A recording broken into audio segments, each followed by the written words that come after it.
जगत सारा क्षणिक है और आत्मा एक नित्य है। आत्मा का अनुभव बस एकमात्र नित्य है।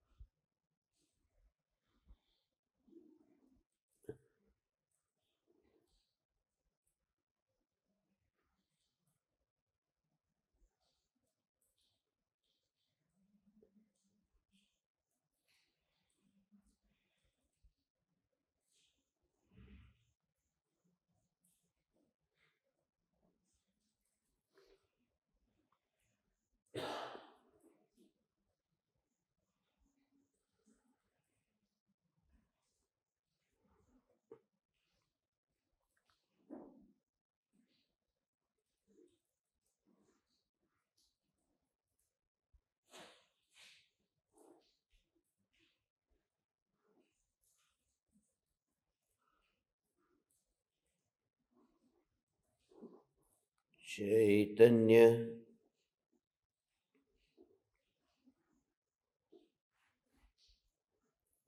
चैतन्य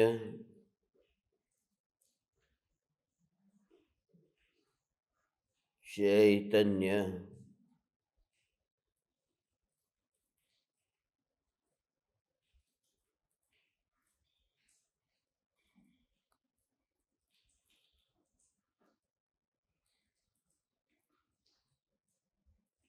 चैतन्य स्वभावी भगवान आत्मा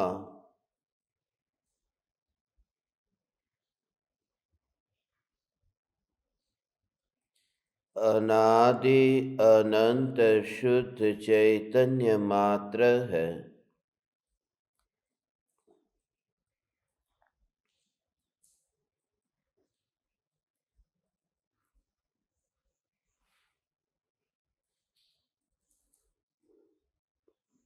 ज्ञान मात्र है।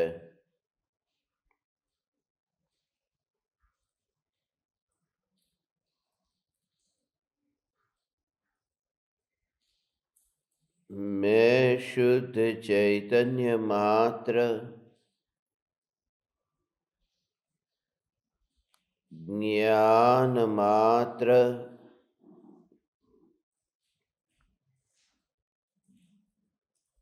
भगवान आत्मा हूँ।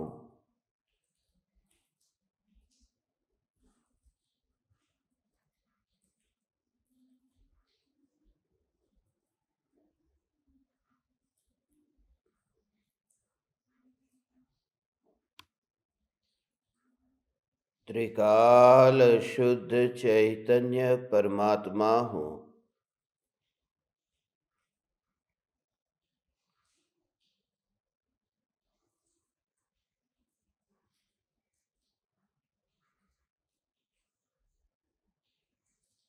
अगणित ज्ञेयों के प्रतिबिंबों से अप्रभावित ज्ञान पर्यायों में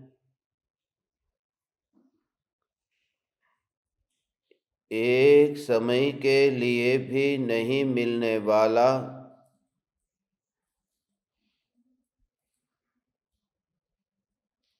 एक समय के लिए भी नहीं सिकुड़ने वाला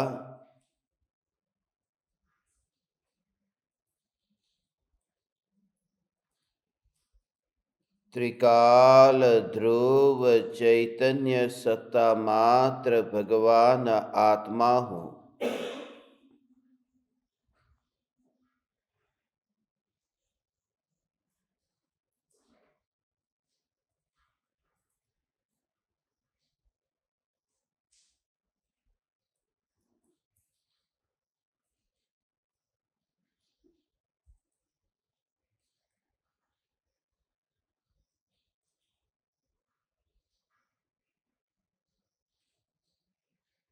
अनंत पर्याय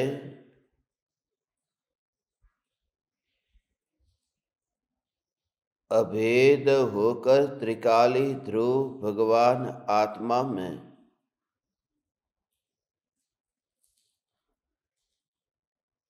समा जाती है।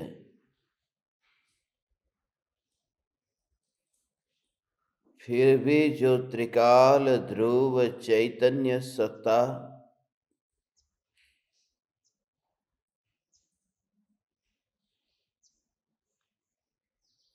पर्यायों के अभेद होने पर भी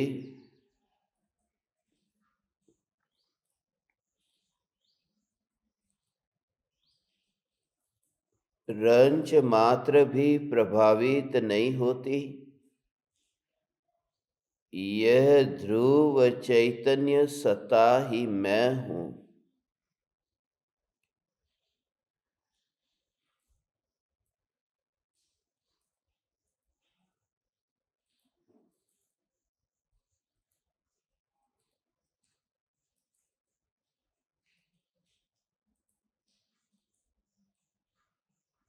अनंत पर्याय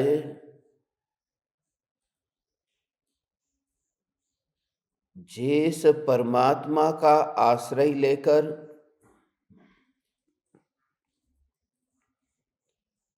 संसार से तिर जाती है,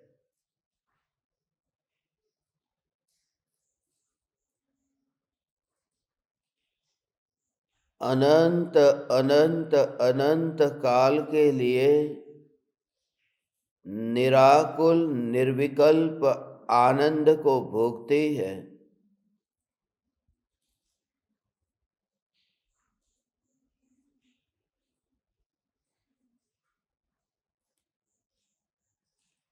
उन निर्मल पर्यायों का आधार यह ध्रुव चैतन्य परमात्मा स्वयं ही चैतन्य तीर्थंकर है। यही मैं हूं।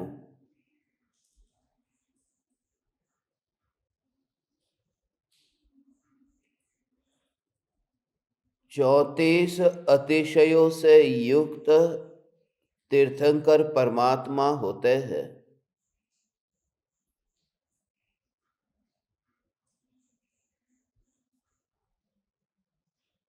46 गुणों के धारी है।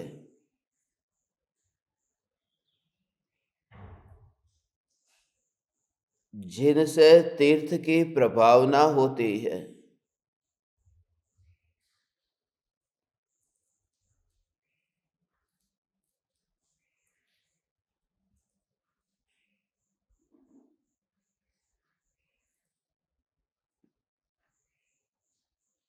ऐसे एक काल के 24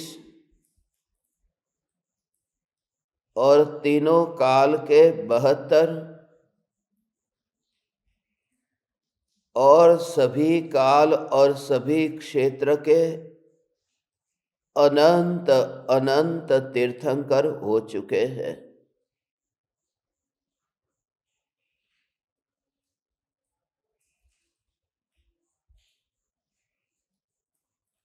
उन तीर्थंकरों की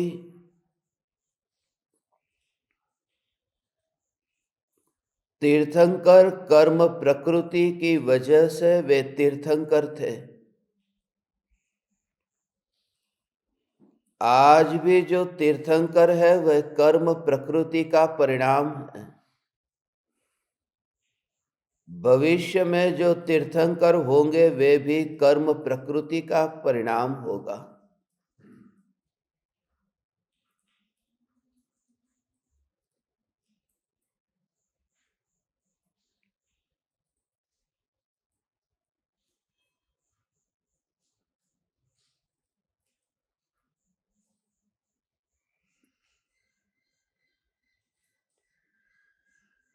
मगर मैं ऐसा चैतन्य तीर्थंकर हूं जिसके लिए कोई कर्म की प्रकृति नहीं। कर्म का बंध कर्म की सत्ता, कर्म का उदय। जहां कर्म ही नहीं वहां कर्म की अवस्था कहाँ। यह ज्ञान सत्ता मात्र है जहां कोई कर्म नहीं है, और यह सत्ता ही स्वयं चैतन्य तीर्थंकर है।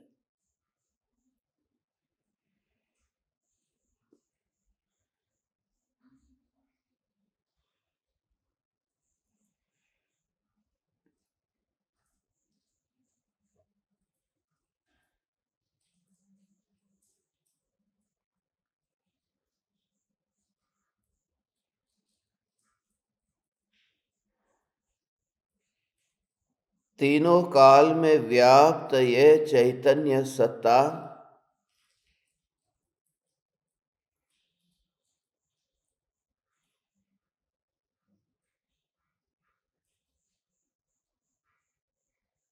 अनंत तीर्थंकर परमात्माओं की आराधना का आधार है। मैं ऐसा महिमावान तत्व हूं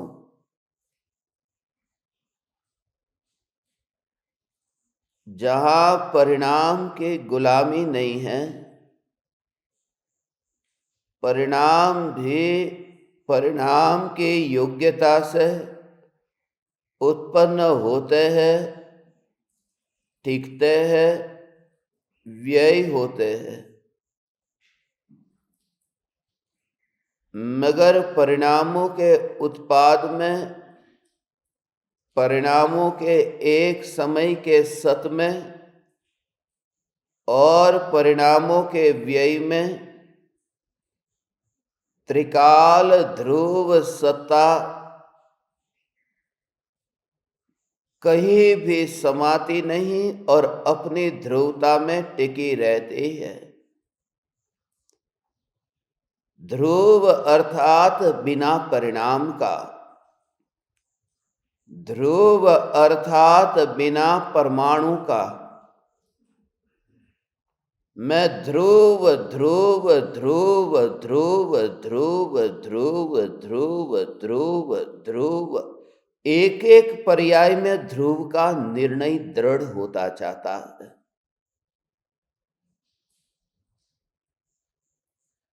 प्रत्येक पर्याय ध्रुव ध्रुव ध्रुव ऐसा जोर लाती है कि मैं ध्रुव। उसी समय जो देह में आत्म बुद्धि थी, वह आत्म बुद्धि क्षीण हो जाती है। देह में अपनापन, क्योंकि मैं ध्रुव इतनी गहराई में गया कि मैं ध्रुव, तो वहां पर्याय ही ऐसे शक्तिवान होकर के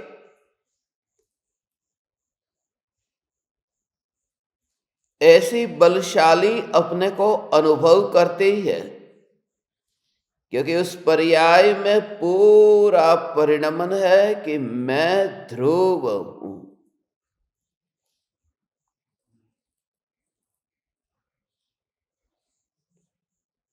अपूर्व साहस पर्याय में प्रकट होता है।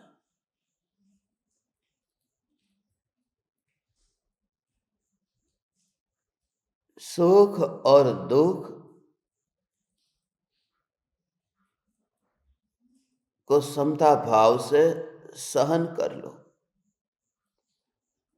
मगर इस पर्याय के पास में इतना विकल्प भी नहीं है कि सुख आया दुख आया।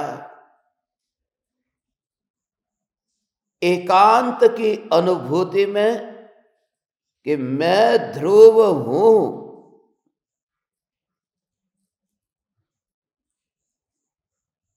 याददाश्त कम हो जाती है।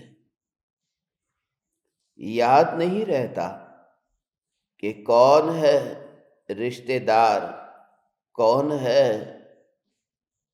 बाहर के संयोग कैसे है परिणाम, शुभ अशुभ, राग द्वेष, ये क्या है? एकमात्र ज्ञायक ज्ञायक ज्ञायक ज्ञायक ज्ञायक ज्ञायक ज्ञायक।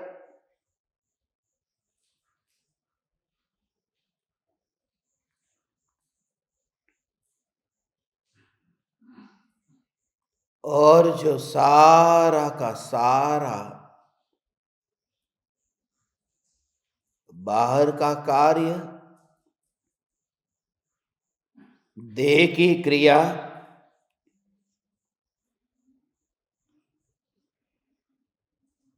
उसमें अपना अंश जाता हुआ नहीं दिखाई देता। जानना ये क्रिया हुई, आंख से दृश्य देखा और देखने की क्रिया हुई,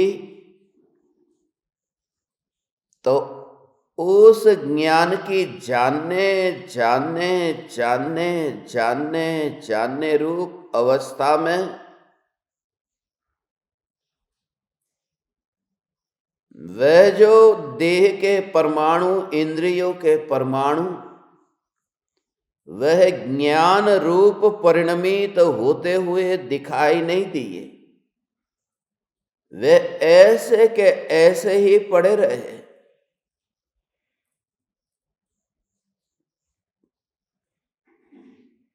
आंख में स्पर्श है, आंख में रस है, गंध है, वर्ण है, मगर आंख के परमाणु स्पर्श में से रूपांतरित होकर जानन रूप परिणमित नहीं हुए। फिर दूसरी तीसरी ऐसी ये पर्याय जानन जानन जानन जानन जानन जानन उस रूप परिणमित नहीं हुई। देह देह रूपी रहा। इसके अतिरिक्त अपना कोई विस्तार ही नहीं दिखाई देता कि जानना जानना जानना जानना, तब वह यहां से चला गया।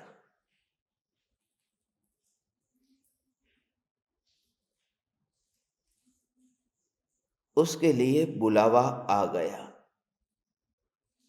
उस जगत में जहां पर चैतन्य की ध्रुवता के अतिरिक्त और कुछ भी नहीं।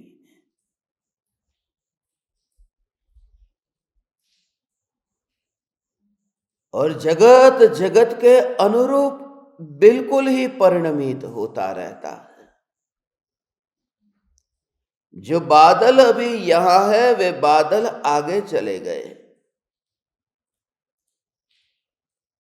जो नदी का पानी अभी यहां है वह बह करके सागर में चला गया। जो हवा है वह हवा भी बह करके यहां से आगे चली गई। हम जहां बैठे हैं वहां से बादल, पानी, हवा, ये सब यहां से चले जाते हैं। हम जहां है वहां पेड़ पौधे उगते हैं, फूल फल देते हैं और समाप्त हो जाते हैं। हम जहां पर है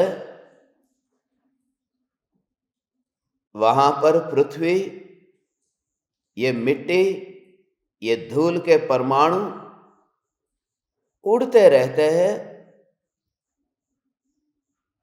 ये सब परमाणुओं का कैसा रूप है।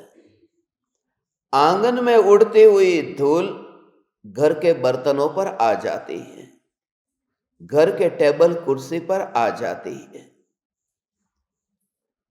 उस धूल के परमाणु सारे घर में कहां कहां पर चिपक जाता है। ये बादल हो, पानी हो, हवा हो, वनस्पति हो और एक छोटा सा रजकण, एक एक परमाणु, जब इतनी स्वतंत्रता से ये परिणमित होता है और सारे जगत में, तो फिर ये ज्ञान की सत्ता क्या कर रही है? फिर इस सत्ता पर इतना जोर आता है कि फिर याद नहीं रहता कि कहां हवा उड़ रही है, कहां धूल उड़ रही है, कहां पानी बह रहा है, कहां बादल दौड़ रहे हैं। मात्र ज्ञान की सत्ता ही अकर्ता रूप में दिखाई देती है।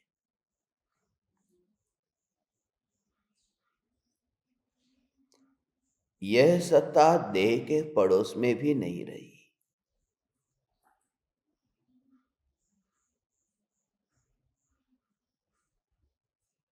क्योंकि पड़ोसी पराया है और पर का तो यहां विकल्प नहीं होता। इतना स्व सत्ता का जोर, ऐसा स्व सत्ता का जोर, और वह स्वयं ही जानता है। यह सत्ता सत्ता सत्ता, मगर वहां मैं नहीं हूं। जहां परिणाम का बहना है, दुनिया कहे कि यह व्यक्ति बदल गया, मगर तुरंत ही तुम्हारा अंतर्नाद ये कहता है कि ध्रुव तो नहीं बदल गया। तुम अब संसार से विरक्त हो गए, मगर दृष्टि देखती है कि ध्रुव में तो विरक्ति आती नहीं है। वह सत्ता स्वरूप है, यही मैं हूं। दुनिया कहे कि वैरागी हो गया, पहले रागी था, पहले देह में तन्मयी था,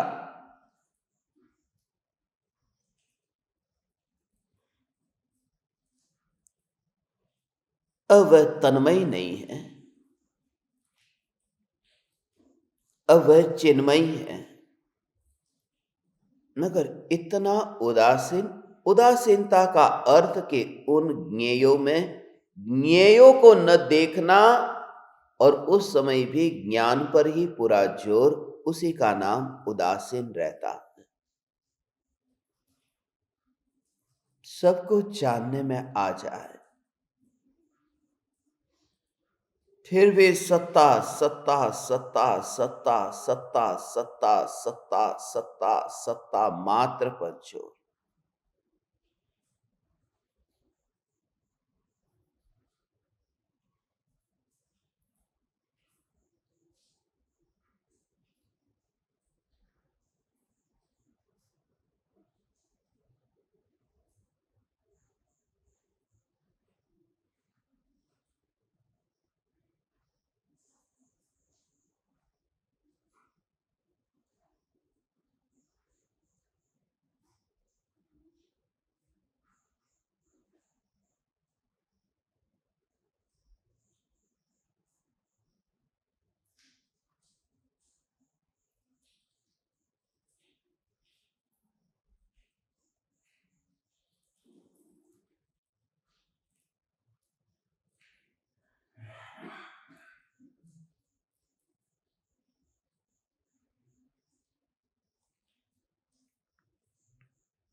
यह अनंत शक्ति संपन्न भगवान आत्मा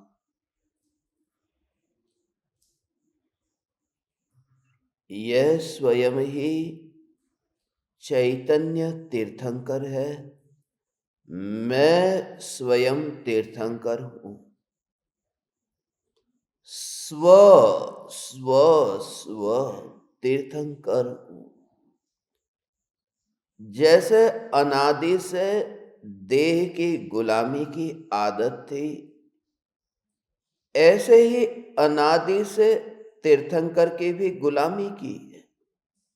ये भाव ही अंतर से नहीं आया कि मैं चैतन्य तीर्थंकर हूं।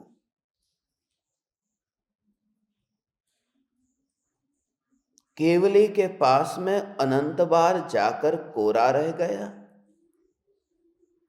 केवली आगल रही गयो कोरो, क्योंकि तीर्थंकर के सामने जाकर के तीर्थंकर को ही तीर्थंकर माना। तिराने वाले ये तीर्थंकर है। जिन्हें हम तीर्थंकर कहते हैं वे वास्तव में तीर्थंकर नहीं है। उन तीर्थंकर की ओर दृष्टि करके कोई तीरता ही नहीं है, भटकता है। क्योंकि उनकी ओर दृष्टि करके अधिक से अधिक स्वर्ग में जाएगा। और स्वर्ग तीरना नहीं है, स्वर्ग भटकना है। एक ही तीर्थंकर है, यह चैतन्य तीर्थंकर है। यही मैं हूं, बल ऐसा आए। परमात्मा परमात्मा है। उनका आदर करता है तो राग करता हो तो करता रहे। भक्ति राग रूप है, वह उनका आदर करती रहे। मगर मैं कौन आदर करने वाला? मैं तो आदर करता हूं इस चैतन्य तीर्थंकर का, जो स्वयं ही तीर्थ स्वरूप है और उसके आश्रय से अनंत पर्याय तिर जाती है। ज्ञान मात्र चैतन्य अर्थात ज्ञान मात्र, ये ज्ञान तीर्थ है।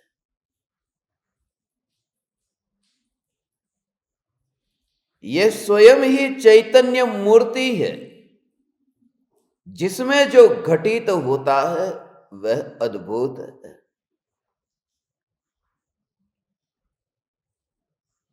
जैसे सागर में गहराई में ऐसी शक्ति है कि वह लहर उठती है। इस ज्ञान में शक्ति स्वरूप ऐसा तत्व है कि जानना उस रूप परिणमन हो रहा है। जानना ये शक्ति द्रव्य में है, वह पर्याय में उछलती है। द्रव्य में शक्ति का होना, पर्याय में शक्ति का उछलना, जानना। और जब वह शक्ति पर्याय में उछलती है, उस समय उस ज्ञान में मात्र ज्ञान को ही देखना और कुछ भी नहीं। ज्ञेयों को प्रकाशित होने के काल में ज्ञान को ही देखना, ये हजारों उपवास से बड़ी तपश्चर्या है। ज्ञान की अवस्था में ज्ञेयाकार ज्ञान को, ज्ञेयाकार ज्ञान की कल्पना छोड़ करके यह ज्ञान ही है ऐसा देखना, यह ज्ञान की ही अवस्था है। मगर उस ज्ञान की अवस्था में भी अवस्था का रस लिए बिना यह ज्ञान ही जो जानने में आ रहा है, यह रस लिए बिना ज्ञान को ही देखना मात्र ज्ञान। और जहां मात्र ज्ञान तो परिणामों से बंधा हुआ नहीं, स्वतंत्र ज्ञान मात्र। मात्र ज्ञान वहां परिणामों से बंधा नहीं।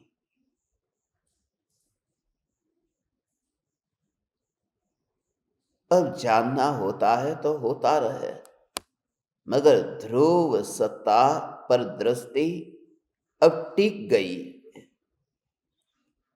तीर्थंकर परमात्मा के पंच कल्याणक होते हैं। इस चैतन्य तीर्थंकर के पंच कल्याणक निराले हैं। वहां भी गर्भ कल्याणक है, जन्म कल्याणक है, तप कल्याणक है, ज्ञान कल्याणक है, मोक्ष कल्याणक है। मगर वे तो पराये तीर्थंकर के हैं। भीतर में कुछ ऐसा घटित होता है जिससे कल्याण होता है। पराये के लक्ष्य से कोई कल्याण नहीं होता।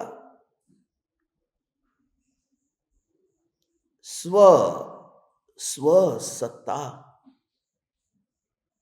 तीर्थंकर का जीव मां के गर्भ में आया,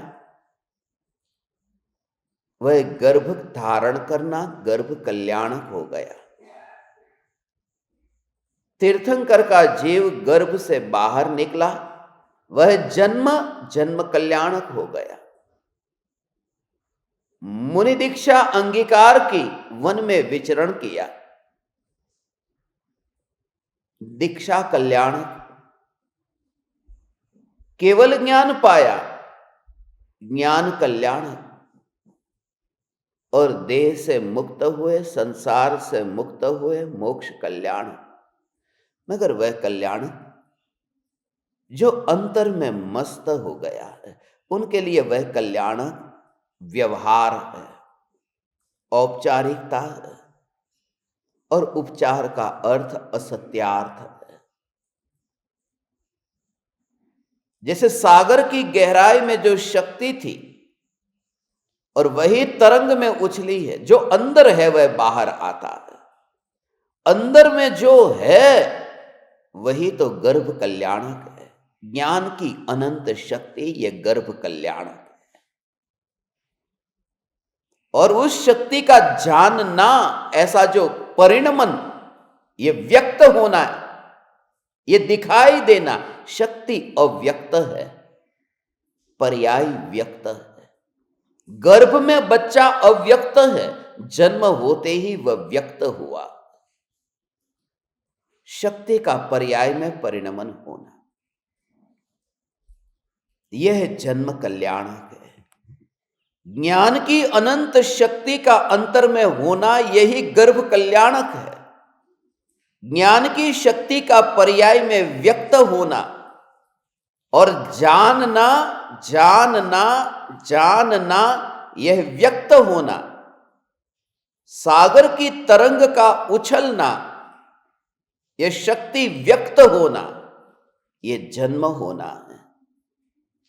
यह व्यक्त है, यह दिखाई देता है, यह अनुभव में आता है। जानना। अब वन जंगल में पशु पक्षियों को जानना तो होता है। घर में रह के इन समस्त पदार्थों को जानना होता है। शरीर है, टेबल है, कुर्सी है। अब तपश्चर्या की घड़ी आती है। जो ज्ञान की जानने वाली पर्याय है, जिसका जन्म हुआ, जो व्यक्त हुई, वह जब विचरण करती है, विहार करती है, उस समय ज्ञेयों को जानने के काल में ज्ञेय जानने में नहीं आए, ये जानने में तो ज्ञान ही आ रहा है।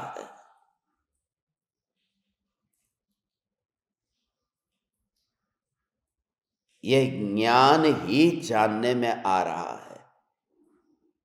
ऐसी जागृति, इससे बड़ी तपश्चर्या और कोई नहीं है। 28 मूलगुण तो ये मुर्दे की क्रिया है। ज्ञान की उछलती तरंग में झांकता आत्म राम, वह जो आत्म राम को झांकना, यह तपश्चर्या है। क्योंकि इस जागृति से कर्म की निर्जरा होती है। 4 हाथ जमीन देख करके चलने से तो पुण्य का बंध होता है। स्व का आश्रय लिया, न्याय का आश्रय लिया, जानना जानना जानना जानना जानना, ये जानने रूप परिणमन जो है। ज्ञान की प्रतिपल उठे तरंग, झांकता उसमें आत्म राम, ये झांक रहा है, उसमें झांक रहा है आत्म राम। ज्ञान की पर्याय में ज्ञान ही जानने में आ रहा है। यह तपश्चर्या है, यह तप कल्याणक है। उसने घर को छोड़ दिया और वन में आ गया। उसने ज्ञेयों को छोड़ दिया, यह भ्रम से छूट गया कि ज्ञेय जानने में आता है। यह गृहस्थ अवस्था थी, अब ज्ञान ही जानने में आ रहा है। यह मुनि धर्म है, ज्ञान ही, यह तप कल्याणक है। चैतन्य का तप कल्याणक ऐसे मनाया जाता है। यह ज्ञान ही जानने में आ रहा है। प्रति समय पर्याय में ज्ञान ही जानने में आ रहा है और यह विचरण कर रहा है।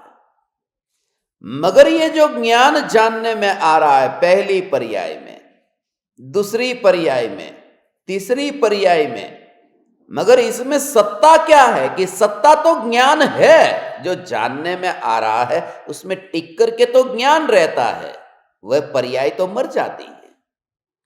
जो जानने में आती है वह पर्याय मर जाती है। उसमें जो केवल ज्ञान है, वो जो टिक करके रहने वाला, वह केवल ज्ञान कल्याणक है। ज्ञान की पर्याय में, ज्ञान की अवस्था में ज्ञान मात्र को देखना, बस उसी का नाम ज्ञान कल्याणक है। ज्ञान की अवस्था में ज्ञान मात्र को देखना, यह ज्ञान कल्याणक है। केवल ज्ञान, जानन रूप परिणमन नहीं।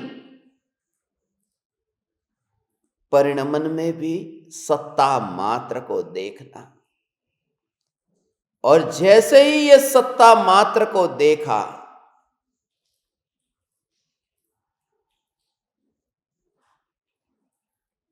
सत्ता मात्र को देखा, अब वहां दूसरा कोई नहीं है।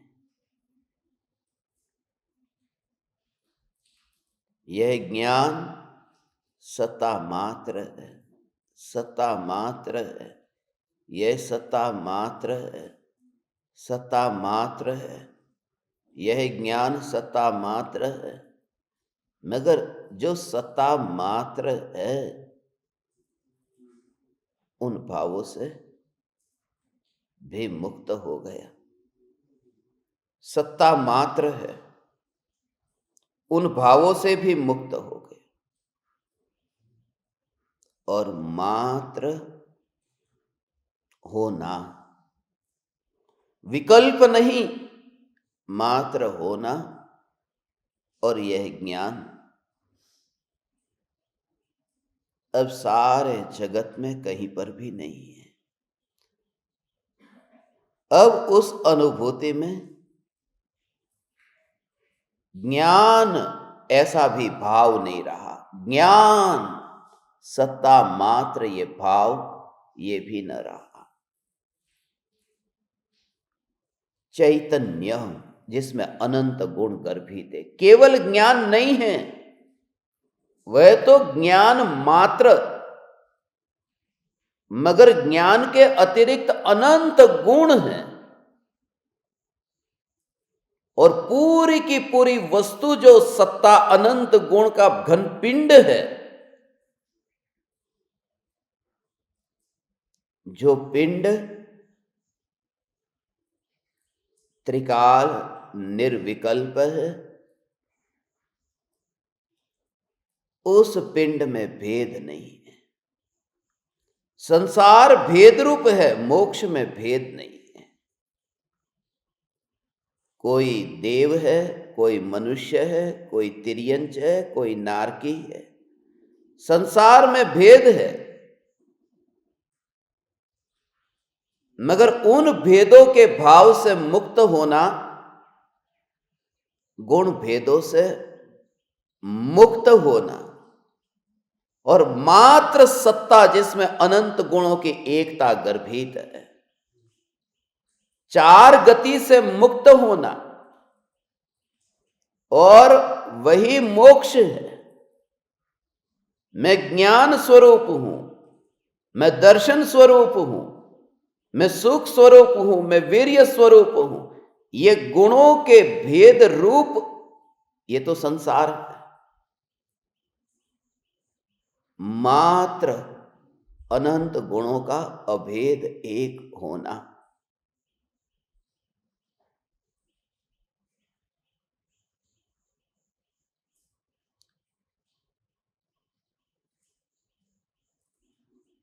तू छो मोक्ष स्वरूप, स्वरूप ये मोक्ष कल्याणक है।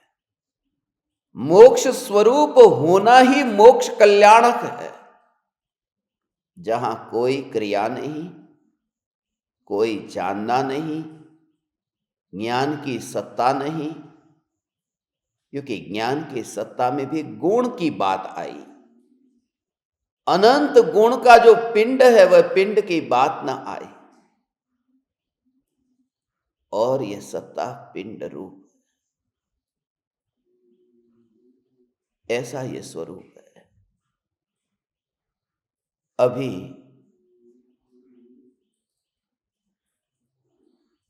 आपको किसी को इस स्वरूप के बारे में कुछ कहना हो, आपकी कोई जिज्ञासा हो, तो आप कह सकते हैं, अपने को ही चैतन्य तीर्थंकर स्वरूप देखो। जब तक ऐसा जोर नहीं आता,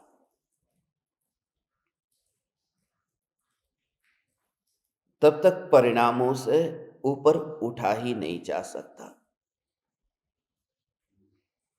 ऐसा अंतर में चैतन्य तत्व का जोर, क्योंकि बाहर के जगत में जितनी भी बातें हैं, वह सब बातें मन के विकल्प है। मन के विकल्प। आदिनाथ भगवान, अजितनाथ भगवान पूजा करते हैं, हाथ जोड़ते हैं, मगर असली बात कहां? वह असली बात जो है, वह चैतन्य। वहां सब विकल्प ही विकल्प है।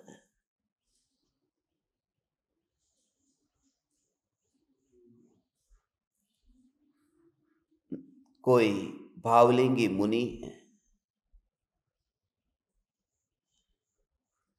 अभी हम अभिषेक करने जाएंगे, प्रक्षाल करेंगे, ये सब विधि करेंगे, ये सब मन के खेल है।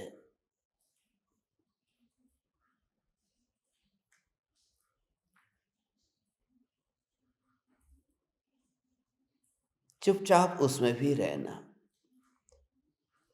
मन ही मन हंसी भी आएगी, मगर चुपचाप रहना। और उसमें भी चैतन्य तीर्थंकर पर जोर आया, बस। मुनिराज स्नान व्रत के धारी है। ऐसे स्नान व्रत के धारी मुनि पर कोई कलश लेकर के पानी डाल दे, तो मुनिराज को नहला दिया। और मुनिराज के ऊपर कोई स्नान कराए, तो ये दोष लगता है। और उनसे भी ऊंचे परमात्मा उनके ऊपर कोई पानी डाले, उसमें उपसर्ग जिनको नहीं लगता वे सुख से सोए। मगर तत्व और जो सिद्धांत है इतने गहरे हैं, मुनि पर स्नान नहीं किया जाता तो तीन लोक के नाथ परमात्मा, ये तो परमात्मा है, ये बालक नहीं रहे, वहां तो प्रतिष्ठा हो चुकी। इसलिए बाहर के तीर्थंकर में मतभेद है, विकल्प है, तरह तरह की कल्पना है, इसलिए एक को चुना कि चैतन्य के अलावा और कुछ नहीं चाहिए, बस।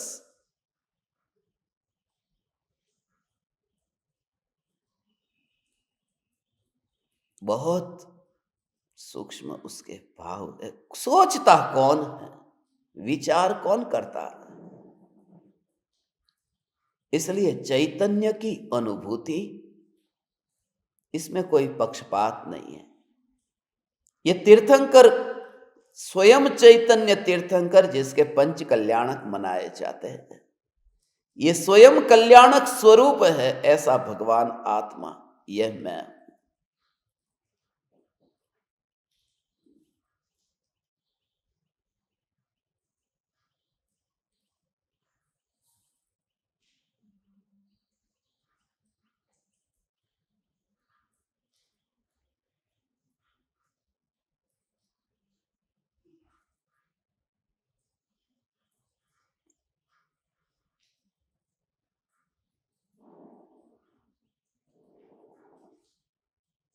भगवान को भगवान माना ही कहां है? भगवान को भगवान नहीं माना है। भगवान में भगवान को माना ही नहीं है, मूर्ति ही मानी है। नहीं तो कौन जानबूझ करके सांप के पास में जाएगा? पार्श्वनाथ भगवान पर अभिषेक करने जाते हैं तो वहां कौन जाएगा यदि हो कि यह असली है? चूहा देख करके भाग जाते हैं, मगर सांप के पास में कलश लेके पहुंच जाते हैं, क्योंकि पता है कि वहां पत्थर की प्रतिमा है, धातु की प्रतिमा है, भगवान का भाव ही नहीं है। इसलिए असली भाव एक में ही हो सकता है, जिसका वेदन हो सकता है, वह ज्ञान है। कितनी भी कोशिश करे, पत्थर की मूर्ति पत्थर की मूर्ति ही रहेगी, कितनी भी कोशिश करे, क्योंकि असली जो देह था वह भी देह ही रहा। आदिनाथ भगवान तो ऊपर गए, वह देह भी आदिनाथ नहीं बना, तो आदिनाथ भगवान की भी मूर्ति आदिनाथ कैसे बनेगी? असली देह भी आदिनाथ नहीं बना और बिखर गया। इसलिए अंत में आना होगा इस सत्ता चैतन्य जो सिद्ध शिला पर विराजमान है, चैतन्य जो इस देह देवल में विराजमान है, उस पर ही पूरा जोर लाओ और समस्त आग्रह से मुक्त होगे तो यहां पर ही कल्याणक स्वरूप अनुभव करोगे।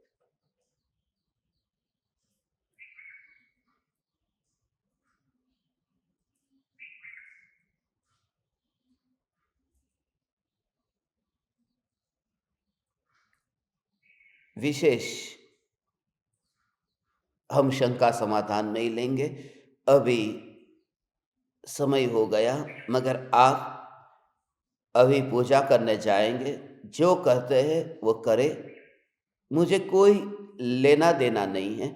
मैं आपसे इतना ही कहता हूं कि जो क्रिया वहां हो रही है उसमें एक समय के लिए ये न भूले कि चैतन्य तीर्थंकर मैं हूं और 24 तीर्थंकर वे हैं। वे और मैं के बीच में भेद ज्ञान रहे और स्वयं को मुख्य करते हुए कि मुख्य मैं हूं, तो ये निर्णय हो रहा है कि वे 24 है, वरना कौन निर्णय भी करता कि वे 24 है? तो अपने को ही मुख्य, मैं प्रथम, 24 द्वितीय, बस यही पूरा सार है। चैतन्य पंच कल्याणक ये आनंद उत्सव हम मनाते रहे।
अहो अहो श्री सद्गुरु करुणा सिंधु अपार,